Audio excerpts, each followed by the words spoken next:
All right, so here we are, Morning Journal session number 403. I'm your host, Jared. Thank you so much for taking a few moments to start your day with me, or whenever you happen to be listening to this session of Morning Journal. I hope that you are doing well, and I hope that you find this process one that is useful and helpful for you as you move forward. Today's session, we're going to begin with a different type of check-in prompt. We always try to start with some form of gratitude or some form of noticing, which is just another way to say, or a more approachable way to say mindfulness. So we're going to get into a specific type of noticing today. The prompt that we're going to start the conversation with is, what's the most beautiful thing I can see from where I sit? What's the most beautiful thing I can see from where I sit? It's springtime, and you can go outside and see all sorts of happenings with the world coming back to life after a long, cold winter. The trees are in bloom. The flowers, the trees and flowers, I guess, are in bloom. You can hear different songs from birds. You can hear the buzzing of bees and all kinds of things. Some things you may not be looking forward to, like the annoying hiss of a mosquito in your ear. Or I guess it's more of a whine, the mosquito whines. But I think the most important thing is to be in tune to the fact that beauty is around you if you take the time to look for it. Maybe even in the space where you are right now, where it might not be exactly where you want to be as you're listening to this. I challenge you to take a second to locate and identify and take a moment to appreciate something that you would call beautiful. So what's the most beautiful thing you can see from where you sit? That is where we are starting today. They always say that beauty is in the eye of the beholder. So, there's some things that are more appealing to you than perhaps they are to other people. But I think really it's just a matter of perspective. It's not that it's another person judging it differently. It's that they are looking at it from a different perspective. So sometimes in order to acknowledge and recognize beauty, you have to look at it from a different angle. I think even the most universally appealing things don't necessarily look good, or not necessarily appealing, if you don't take a second to look at it from the proper distance, from the proper angle. I know that in my experience in the art world, when they set up shows, there's a certain height that paintings are generally hung. And there's a way in the curatorial process where you are trying to set the art in the context that allows the viewer to appreciate it most fully. So as you look around, what's the beautiful thing, the most beautiful thing you can see from where you sit? So for T. Mizzle, the beautiful thing is food in the refrigerator to cook. So you can see where your next meal is coming from. That is a beautiful thing.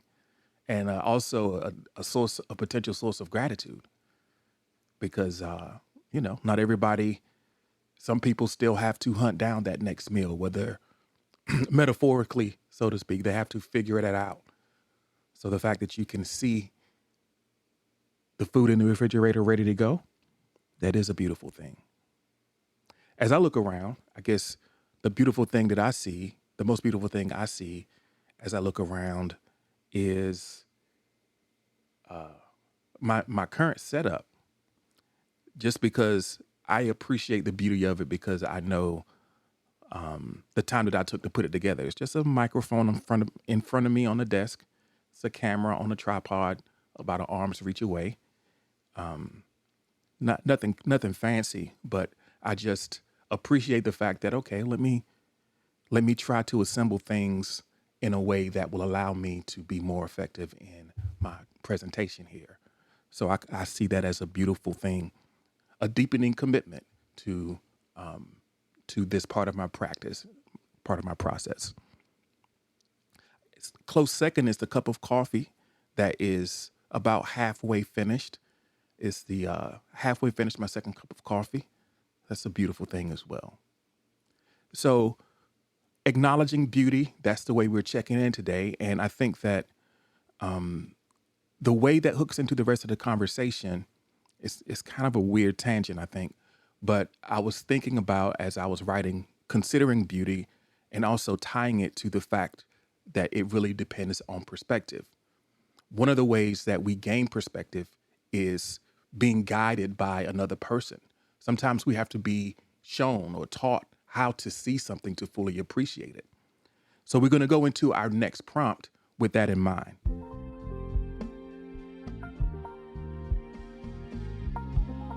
Who has been my best teacher and what did I learn from them?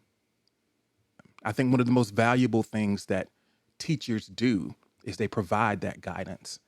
You can encounter information, you can encounter facts, and you can do that alone. I mean, the resources are available. You can get on the internet and find out anything. But sometimes it takes a person, or sometimes you benefit from having a person who has a deeper perspective on things, and they can guide your eye so that you can fully appreciate the beauty in what it is that you are looking at, or the beauty in what it is that you're trying to understand. So that's the value of a teacher. So the best lesson, what did you learn? I mean, I'm pretty sure you learned lots of things, but thinking about it in terms of the way that your perspective can be enhanced and improved, and thus your quality of life improved with the guidance of a good teacher. So think about things that you've learned. I know I'm so far past my years of formal education that most of my lessons come from observation and interaction with people rather than in a traditional classroom environment. So think beyond just your formal educational experiences. Think about your life experiences and the way that you interact with and observe other people. Those can be teachers too. Our life experiences are great teachers. So sometimes that who is a what. Sometimes we have teachers who we don't even know, or they don't even recognize that they are being our teacher, but they in fact are. They indeed are adding to our life and experience with the example that they are providing us. So we do have a response here from over on Instagram. Someone says, one of my best friends, they taught me so much about life, how to process my thoughts, and helped me open up my creative mind. So learning how to process thoughts and be more open to creativity is a beautiful thing to learn, because creativity, a lot of times we just think about it in terms of making things.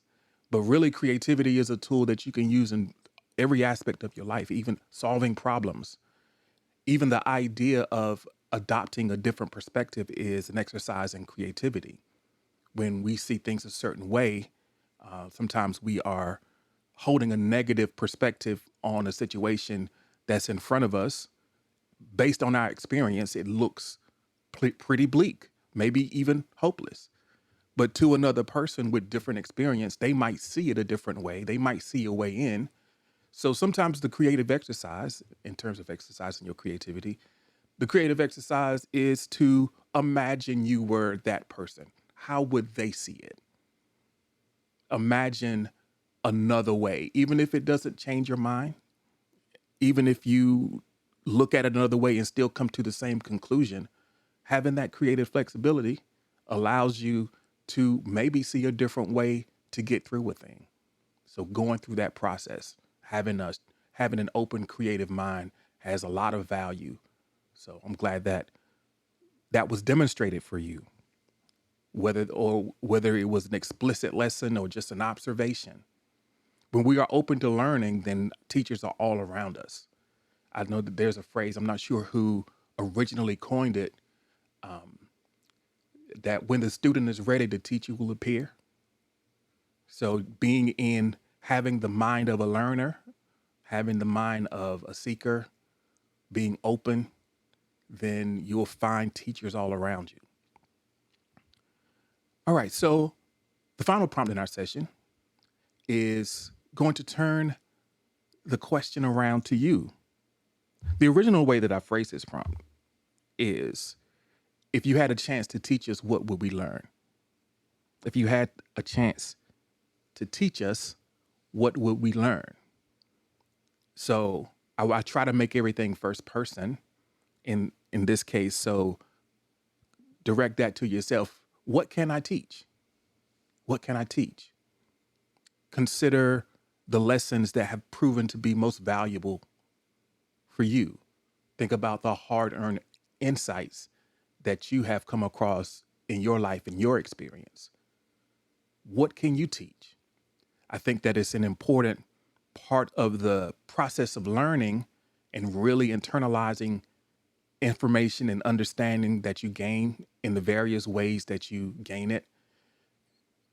The way that you close that loop or complete that cycle is to then go and teach it to someone else, to be generous with the lessons that you've learned, the problems that you solved. You have an answer key for a set of problems that you've come through in your life.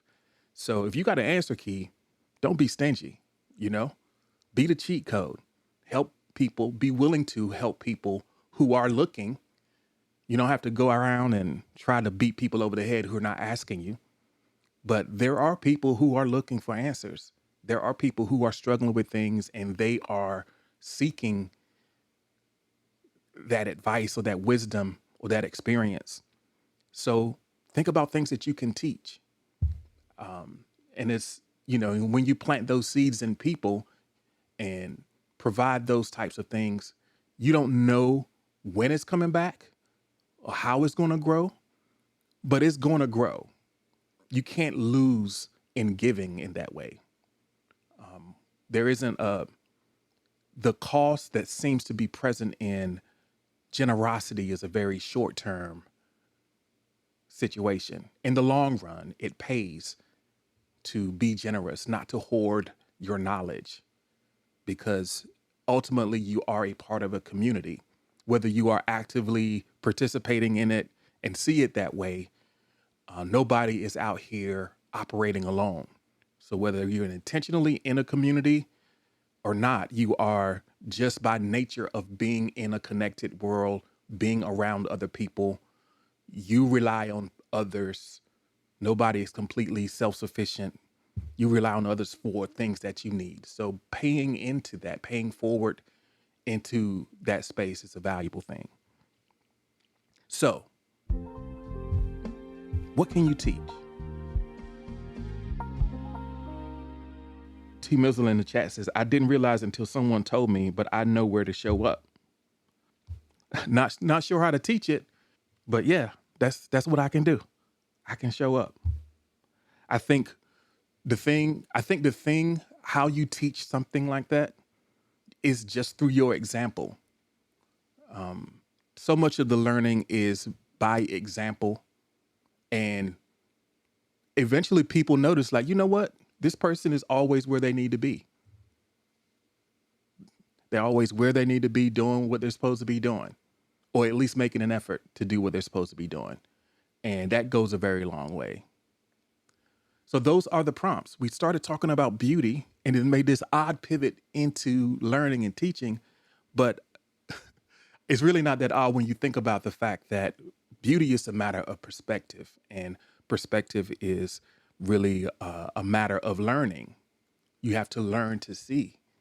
So think about that as you go. The prompts for today: what's the most beautiful thing you can see from where you sit?